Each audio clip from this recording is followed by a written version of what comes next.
Hey, what's good, y'all? It's your boy JD6 here. I'm with my man. Shout out to KC Sports Authority. Make sure y'all go check that podcast out, man. You heard the man. That's right. That's right. Welcome, guys, to the Kansas City Sports Authority podcast. I am your host today, JB. I've got a couple guys joining me, some faces that you might not have seen in a little while on our channel in terms of KU, and that's Spencer over here. We got Spencer coming back. He's been on our basketball episodes. And we also have Chris, and Chris with the Aftermath podcast has been handling our Chiefs content. So in the absence of Keegan, our main host here, Keegan is on vacation, and the three of us are going to handle this episode today. And you guys heard the man, Jalon Daniels, at the very beginning of this video. He said you got to check us out. We've got some pretty good content here. You just wanted to throw it to the guys, Spencer, Chris, whoever wants to take it. How are you guys doing today? Doing good, man. Appreciate you having me on, having us on. Talking some KU football is always fun. Appreciate you guys have caught me on the, from the aftermath on this channel talking Chiefs, but am a Jayhawk, did go to KU from 2013 to 2017, didn't graduate, had too much fun on Mass Street and at the Triangle before I had to transfer to finish my degree, but I was in Lawrence for a while. I always grew up a Jayhawk fan, so excited to talk a little football.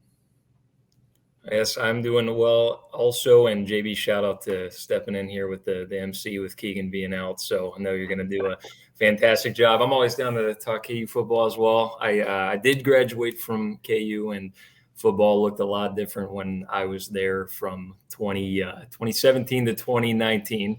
I was watching the game last week with my buddy, and he was like, man, there's still some corners and I'm seeing people missing. And I'm like, if we're complaining that KU is not sold out in football games, I think that's a step up from a couple years ago. So I'm pretty excited. Yeah, it's been a stark contrast to past years. My first year at KU was, I was back in 2011, the 2011-2012 season. And wow, I mean, we had some bad years starting around that time for quite a while. So here we are. It's a brand new era. It's a new era, as Jalon Daniels would say. We here, new era. You heard it, new era. Got the pleasure of meeting him after the game against Illinois last week, and he was gracious enough to provide a little shout out to the podcast. Great guy, humble guy, and so down to earth. Loves his fans, and he's just a class act. He truly is, and he's a tremendous talent. But he's an even better person. So it was great to have him, talk to him and tell him about the podcast, and of course get a shout out. We've got a couple things to cover. We're going to keep this one relatively short as well. We're going to talk the Nevada game. So KU is 2-0.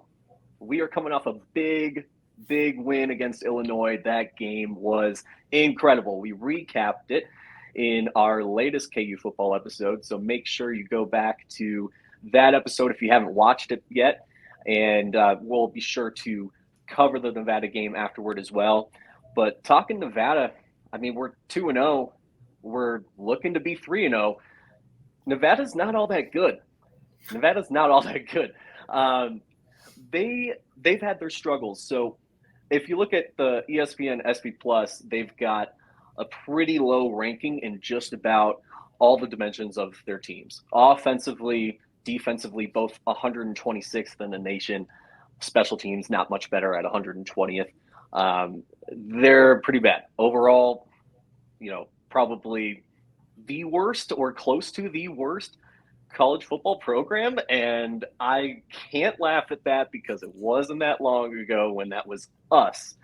And had we had the podcast back then, it would have been a little bit tough to talk about our football content in that time. So they could be hungry. We don't know. We've got some things to talk about, but Nevada overall is not looking that good, and this is a positive in the terms of our fans, right? We're going to be looking at this game like an automatic win, and maybe or maybe not. We could debate that, but I'll tell you guys, the betting odds on this are looking in Kansas's favor. We are a 28-point favorite to come across Nevada's field with a W.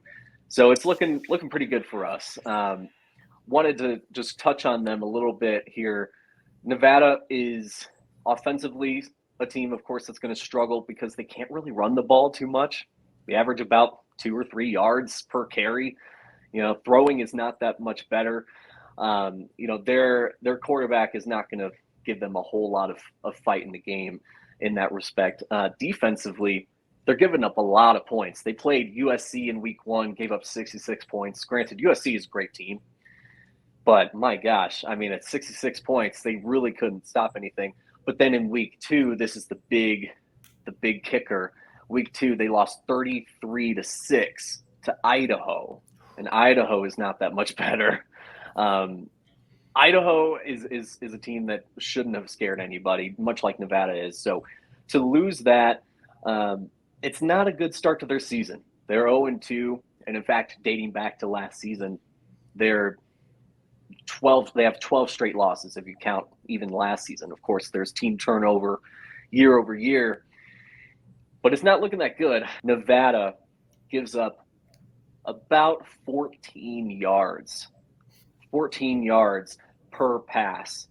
Now, if there was any player that was a wide receiver that was getting 14 yards for every reception that they have, that is incredible production.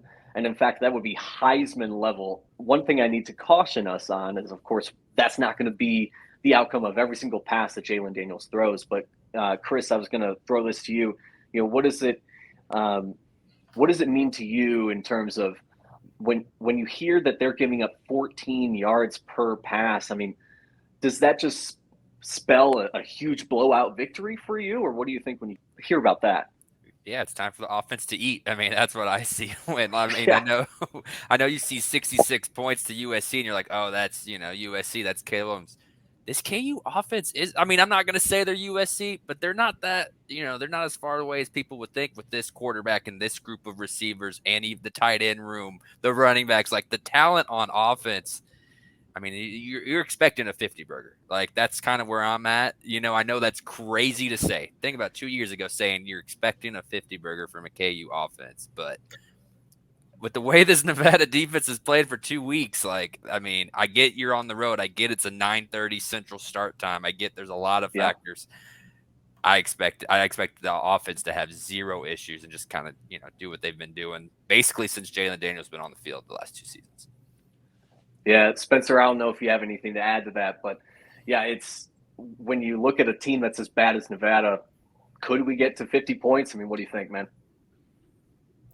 Yeah, no, I certainly don't think it's out of the question. I think the only thing that stops us is kind of taking the foot off the gas a little bit in the fourth quarter. So other than that, no, I agree. I think it's going to be a good time for the offense to go out there. I think it'd be honestly a good time to run some new plays, not run some new sets, experiment almost a little bit, obviously not too much, but if there's anything we wanted to try and see how it would work out in the future, that would be a possibility too. But I mean, yeah, the way Jalon can throw and run, I think he's going to have a huge game. I think all receiving core is going to have a huge game, probably going to be spread out to a couple of different receivers too. So expecting a lot on the offensive end and hopefully single digits on the defensive end as well. Yeah, you got to think with an opponent like Nevada, we're not probably going to show every, trick in our bag, right? We started to a little bit with the Illinois game, but man, I mean, we got to save some surprise for future opponents. So now there are some things that could limit us, right? Kobe Bryant, with, as a result of that targeting mishap, going to be out for the first half of this game. Defensively, we're taking a big hit. That's huge to lose him. Now, I think are deep enough. I think Mello Dotson and Quentin Lassiter, those guys, we can really make up the difference, especially against Nevada. But it brings the question up of what could limit KU's production. What are some of the concerns that we might have in this game, if any, right? And I think it starts with the elements of all this. So this is an away game. It's our first time away from home. Not only is it away, we are traveling out west. We're traveling pretty far out west, something that we're not used to doing as often. And you got to wonder if maybe the altitude in Reno, Nevada, or the jet lag, the travel time, lack of sleep. I mean, this is a late game.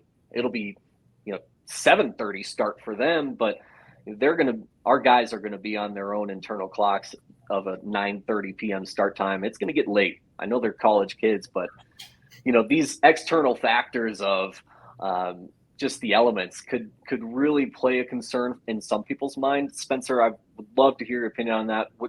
When you hear about these concerns, is that something that KU fans should be worried about? Yeah, I would be more concerned if this was like a competitive mid-major college team that was actually competitive in the first two games. My other concern is kind of skipping it over in the calendar, so to speak, looking at BYU, Texas ahead, and not really prepping as much as we normally would. But again, I think it's too stacked in our favor even for that to be a concern.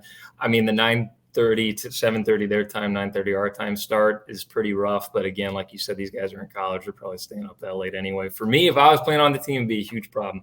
But for them, I think they got it. You need your beauty rest, Spencer? I need all I can get. So see, I'm not shocked. I'm not shocked. Spencer's got a hat on right now, but he's got the best hair out of all of us. That's for sure. It's resting right now. I don't know if that's saying much between you and me, JV. No, Yeah. We're not providing the stiffest of competition for him in that regard. I totally agree. The other thing that could limit us is, if we do take our foot off the gas, but in an intentional level, because what happens if maybe we're doing really well in the first half and we start Jason Bean in the second half instead? And we've talked on this podcast time and time again about how Jason Bean really he's a tremendous talent. He's a starter level quarterback. He's not a backup, and he shouldn't be called a backup. That being said, he's not as good as Jalon Daniels. There's a reason that we start with Jalon and that all the hype is around him. With Jason Bean, we could take a step back offensively, but Chris, I'm going to throw a question at you. What do you think it would take? What do you think it would take from KU in the first half? What do we need to see for us to maybe roll with Jason Bean in the second half, and maybe even further down the line with our running backs? Maybe we sit Devin Neal, we give him some rest. Maybe we go a little bit, even give a little bit of rest to Daniel Highshaw, and we start rolling with some of our other some of our other running backs, just going deep down into the depth chart. What is it going to take? I think you need to see a 4 to 5 touchdown, like what you would do for most games.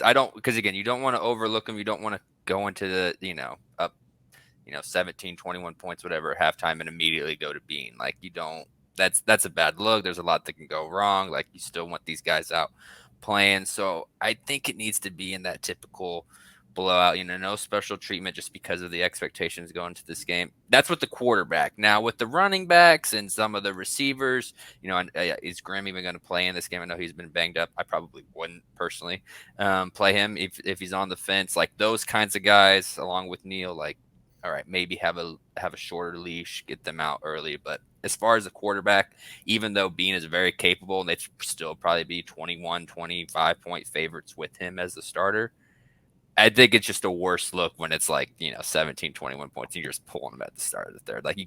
And that's part of what Leipold's good about is having that class. And so I think that's something that, it needs to be in typical blowout fashion. I love it. We definitely want a blowout. We're going to get into predictions right now. I mentioned earlier that from a prediction standpoint, the basis that we can work off of is we are a 28-point favorite. I don't know if you guys are leaning towards taking the over, taking the under. My final prediction, I'll throw it to you guys afterward, but my final score prediction is I'm going a little slightly conservative. I'm going to go with 41-17. So I'm taking the under. It's still a blowout victory in my mind, but my thought process there is maybe by some chance we are just letting off the gas intentionally in the second half. So I'd like to see that. I think it's still a tremendous win. We don't have to go out and beat the brakes off of them to prove any kind of point. I think we proved our point against Illinois last week. But final prediction, Spencer, what do you got? Oh man, I'm also going to go conservative because I don't want to, say we beat them out of the park and we don't. I'll go 38-7. I think most of the damage is done in the first half. I think we start pulling out a little bit in the second, and I think they get a garbage time touchdown against defense consisting of backups. That's my prediction, I think.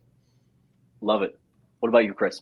I'm a little more out there. You can't open up with talking about a 50 burger and not having KU score 50. So, I mean, let's do it. I think it's going to happen. Let's go 51-21. I do think they put up a little bit of points, especially late. I'm curious to see how Nevada starts this game back against the wall, 0-2 at home. Like, may get an early touchdown or something along those lines.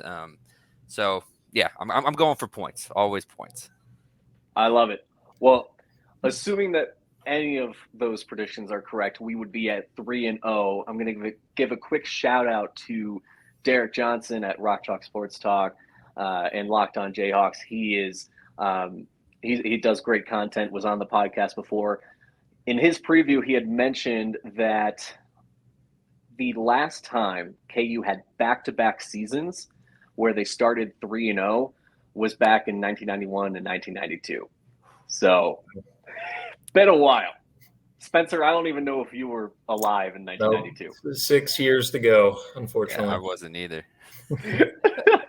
I was born in 1992, so I'm over here thinking, wow, I would love to see it. Now, of course, we're in a position, here's to KU going out there, getting a huge win and getting 3-0 for the, first time in consecutive seasons since I was a little baby, or maybe even conceived. I don't know. We'll find out.